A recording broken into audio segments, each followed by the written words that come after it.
Hello पापा पाए लगे तनी खूब कनकनाइल रहो बियाह करेला पतोहिया के घरे त लियावो। पापा हमर पापा काहे रोता देखे न जब से बियाह क के लेके आ रहनी अनु वो अब दूसरा के संग भाग गइल पापा। का करे भाग गए? हाँ ठीक भइल बड़ा हमरा से कहत ले कि पापा कोले नी बियाह बाबा करो। ए बेटा अब बुझाए अब तुम आ जा लेता सुनो ना। माफ कर पापा हम कान धरतानी गलती पर बड़ा शर्मिंदा हम बानी। माफ कर पापा हम कान धरतानी गलती पर बड़ा शर्मिंदा हम बानी।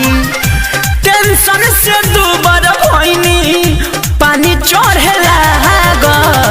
माना कइले रहनी त नाम मनल अब कहत रह कि पानी चढ़ता। पापा का हो रे हम ओकरा से बड़ी प्यार करत रहनी पापा। तब करू तर माऊ माऊ करत रह। कइले रही जमाना से बियाह भागा के उ दोसरा संगे भागल।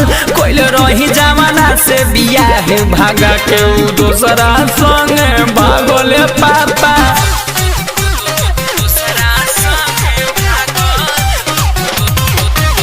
दोसरा संगे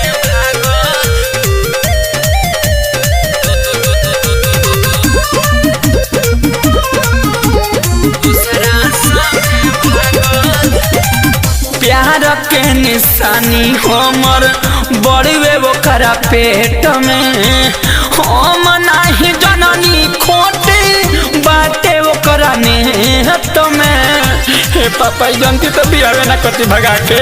लागत आवेला जब पापा घर कैसे आई साथी संघाती सब हमके चिढ़ाइए पापा।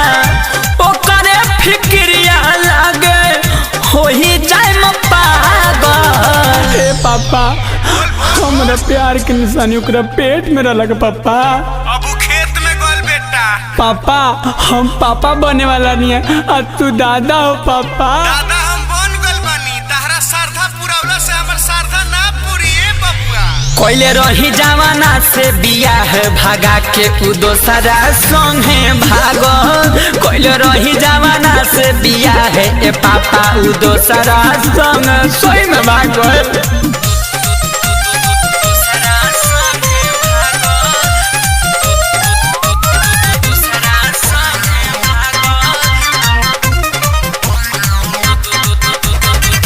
गहना गुड़िया लेके भागल दुख बिया दे गईल।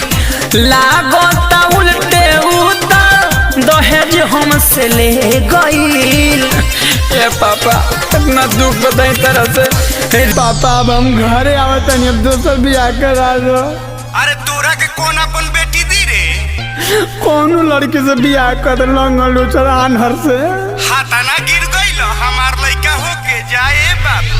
कइले रही जमाना से बियाह भागा के उ दोसरा संगे भागल। कइले रही जमाना से बियाह भागा के उ दोसरा संगे भागल पापा।